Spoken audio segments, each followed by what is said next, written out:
नमस्कार मेरे प्यारे छात्रों, कैसे हैं आप। आशा करता हूँ स्वस्थ होगे, मस्त होगे। मेरे प्यारे छात्रों, आज हम यहाँ पर क्लास 10th का जो मैथमेटिक्स है का चैप्टर नंबर 10 सर्कल के लिए एक्सरसाइज 10.2 का क्वेश्चन नंबर थर्ड यहाँ पर सॉल्व करने वाले हैं। क्वेश्चन नंबर थर्ड क्या है बच्चों? If tangents P A and P B from a point P to a circle with centre O are inclined to each other at angle of 80 degree, then angle P O A is equal to. ठीक है, अपने को क्या है, कोई circle दे रखा है, circle की दो टेंजेंट्स दे रखी है अपने को, P A and P B. ठीक है, और अपने को वहां पर बोला गया है कि जो टेंजेंट्स हैं, ठीक है, वो 80 डिग्री के एंगल पर क्या है, इंक्लाइंड है, अर्थात झुकी हुई है। ठीक है, और अपने को एंगल पी ओ ए अपने को फाइंड करना है। ठीक है, चार ऑप्शंस दे रखे हैं, इनमें से कोई वन ऑप्शन जो है अपने को चूज करना है। ठीक है, सबसे पहले अपन यहाँ पे लिख लेते हैं solution. Given a circle with centre O and two tangents P A and P B. Correct है। उसके बाद यहाँ पर ध्यान दीजिएगा बच्चों, ये हमारे पास कोई सर्कल है जिसका सेंटर क्या है बच्चों, ओ है। ठीक है, ये हमारे पास कोई पॉइंट पी है, यहाँ पर से हमारे पास टू टेंजेंट्स है P A and P B. Correct है, ये हमारे पास क्या है, कोई दो टेंजेंट्स हो गई हैं। करेक्ट। अपन एक काम करते हैं, यहाँ पर से ओ को ए से अपन ज्वाइन कर देते हैं और ओ को अपन बी से ज्वाइन कर देते हैं। ठीक है, साथ ही साथ में ओ को अपन पी से ज्वाइन कर देते हैं। करेक्ट है। इतना करने के बाद बच्चों यहाँ पर ध्यान दीजिएगा, ये ओ ए जो है हमारे पास क्या है, रेडियस है, और पी ए क्या है हमारे पास, टेंजेंट है। ठीक है, तो ओ ए क्या हो जाएगा हमारे पास भैया, पी ए पर परपेंडिकुलर हो जाएगा। इसी प्रकार ओ बी भी क्या हो जाएगा, परपेंडिकुलर हो जाएगा। ठीक है, यहाँ लगते हैं अपन, now we know that radius is perpendicular to tangent. ठीक है, तो यहां से ओ ए जो है पी ए पर परपेंडिकुलर है, that is angle O A P will be 90 degree and angle O B P also 90 degree. Correct है, ये अपने को यहाँ पर इतनी चीजें पता चल रही हैं। ठीक है, चलिए बच्चों अपन इसको आगे यहाँ पर सॉल्व करते हैं।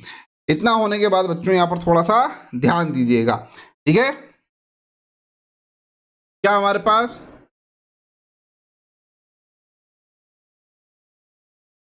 therefore OA is perpendicular to PA, ठीक है, implies that एंगल OAP, ठीक है, angle OAP is equal to 90 degree. Similarly OB is perpendicular to PB, यहाँ पे लिखता हूं मैं OB is perpendicular to PB implies that O B P angle, ठीक है, angle O B P is equal to 90 degree. ठीक है, अब यहां पर बच्चों ध्यान दीजिएगा, ये हमारे पास क्या हो गया, 90 डिग्री हो गया, ये 90 डिग्री हो गया। करेक्ट है, एंगल 80 डिग्री पर जो है ये इंक्लाइंड हो रही है। ठीक है, ये इंक्लाइंड हो रही है, इट मींस क्या, ए पी बी, ये वाला जो एंगल होगा, ये वाला जो एंगल होगा, ये कितना होगा बच्चों, ये होगा 80 डिग्री का एंगल। करेक्ट है, अब ये वाला जो एंगल है ये 80 डिग्री का है, और यहाँ पर हमारे पास अन्य एंगल भी यहाँ पर दे रखे हैं। ठीक है, तो अपने को मालूम है किसी भी क्वाड्रिलेटरल में जो सम ऑफ ऑल फोर एंगल्स है वो क्या होता है, 360 डिग्री होता है। ठीक है, तो ये प्लस ये क्या हो जाएंगे हमारे पास, और इवन ये वाला। ठीक है, इनका सबका सम क्या होगा, 360 डिग्री होगा। करेक्ट है, तो यहां पे मैं लिखता हूं इन क्वाड्रिलेटरल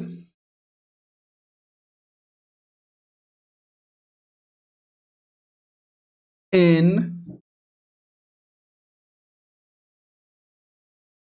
quadrilateral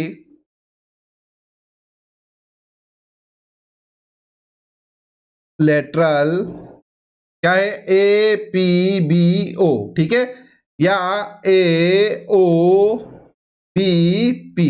ठीक है, क्या होगा बच्चों, ये जो हमारे पास सारे एंगल्स हैं इनका सम क्या होगा भैया, 180 डिग्री होगा। तो यहां पे लिखता हूं मैं angle O A P, angle O A P plus angle O B P. ठीक है, angle O B P plus angle A P B, angle A P B plus angle A O B. Angle A O B, अर्थात चारों जो angle हैं उसका जो सम है वो क्या होगा भैया 360 डिग्री होगा। इट मीन्स हमारे पास एंगल ओ ए पी, ठीक है, ये है हमारे पास 90 degree plus angle O B P, ये हमारे पास 90 degree plus angle A P B, A P B is equal to हमारे पास है 80 degree plus angle A O B is equal to 360 degree. Correct है बच्चों, 90 90 180 हो गया और 180 ये वाला 80 अपने यहाँ पर जुड़ रहा है, टोटल हमारे पास हो रहा है 260 डिग्री। करेक्ट है, तो यहाँ पे लिखता हूं मैं, एक काम करो इसको साथ में जोड़ के दूसरी तरफ भी पहुंचा सकते हैं अपन, तो यहाँ पे से हो जाएगा हमारे पास angle A O B is equal to, ये तो हो गया 360 यहाँ पर, और इन सबका सम क्या आया है, इन सबका सम हमारे पास आ रहा है 260, तो ये हो जाएगा -260 degree. That is angle A O B is equal to हो जाएगा हमारे पास कितना 100 डिग्री। करेक्ट है, तो एक ये जो वैल्यू है इसको अपन क्या करेंगे, याद रखेंगे। करेक्ट है, चाहो तो इसको अपन इक्वेशन नंबर 1 लेट कर लेते हैं। अच्छा बच्चों, अब इतना होने के बाद यहाँ पर ध्यान दीजिएगा, हमारे पास दो ट्रेंगल हो रहे हैं, एक तो क्या ओ ए पी और ओ बी पी, ठीक है, तो यहां पे लिखता हूं मैं in triangle O A P and O B P and triangle O B P, ठीक है। यहां बच्चों ध्यान दीजिएगा क्या हो रहा है, ओ ए या सीधे से लिखते हैं A P is equal to B P. Correct है, यहां लिखता हूं मैं A P is equal to B P. क्यों भैया, क्योंकि ये जो दोनों हैं ये टेंजेंट हैं, ठीक है, यहां पे लिख देते हैं अपन टेंजेंट्स, ठीक है, और O A is equal to O B. Correct है, यहां पे लिखता हूं मैं O A is equal to O B, क्यों, रेडियस। करेक्ट है, ये हो गया रेडियस, और OP is equal to OP, यहां पे लिखता हूं मैं OP is equal to, sorry B लिख दिया मैंने,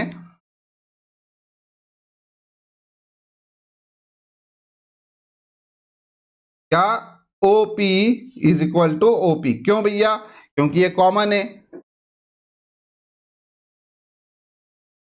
करेक्ट है, तो यहां पर देखो S S S S S S congruency हमारी यहां पर क्या होगी, फॉलो होती है, तो यहां पे लिखेंगे अपन हेंस ट्रेंगल ओ ए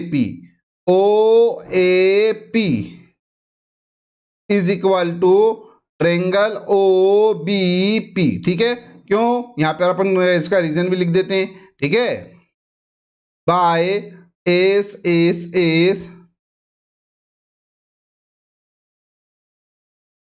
कॉन्ग्रुएंसी रूल। करेक्ट है, इसका क्या मतलब हुआ, जब अपनों को मालूम है जब भी कोई दो ट्रायंगल्स कॉन्ग्रुएंट होते हैं, ठीक है, तो उनके जो करस्पॉन्डिंग पार्ट्स होते हैं वो क्या होते हैं, इक्वल होते हैं। तो इसके करस्पॉन्डिंग पार्ट्स में अपन इक्वल बता देंगे किसको, angle A O P is equal to B O P.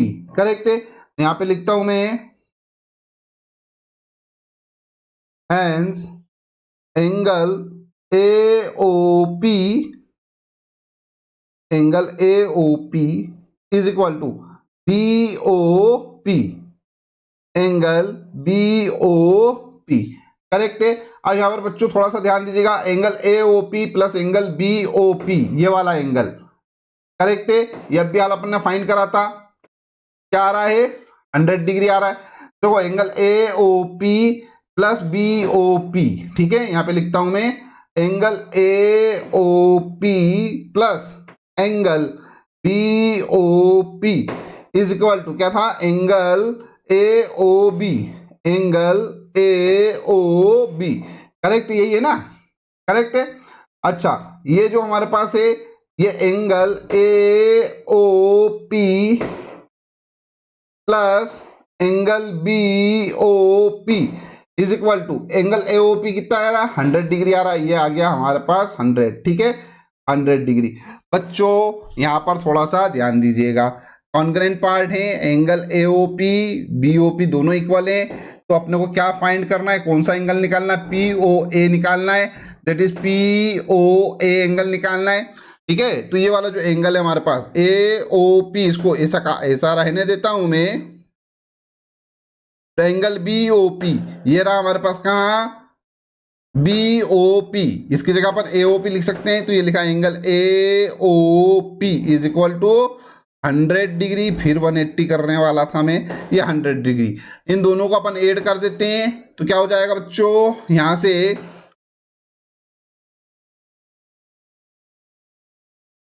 हाँ यहां से क्या हो जाएगा, एंगल AOP ये हो जाएंगे एड टू एंगल AOP, ये यहां पे लिख लेता हूं मैं, two angle AOP is equal to 100 degree. अब देखो एंगल AOP या POA एक ही बात होती है, तो यहां पर से आ जाएगा यहां पर नीचे, तो यहाँ लिखेंगे अपन angle AOP is equal to 100/2 that is 50 degree. ठीक है, तो हमारा जो आंसर होगा क्या होगा, आंसर A इज करेक्ट होगा, तो यहां पे लिखेंगे अपन ऑप्शन A इज करेक्ट। ठीक है, आई होप आपको अच्छे से समझ में आ गया होगा। जब समझ में आ गया है तो इस वीडियो को लाइक कर दीजिए, चैनल सब्सक्राइब ना किया तो चैनल सब्सक्राइब कर लीजिए, साथ ही साथ में नोटिफिकेशन वाला जो बेल आइकन है उसको अवश्य प्रेस कर दीजिएगा। इस वीडियो को देखने के लिए धन्यवाद, थैंक यू वेरी मच। इस वीडियो को अपने फ्रेंड्स के साथ जरूर शेयर कीजिए जो क्लास 10th में स्टडी कर रहे हैं।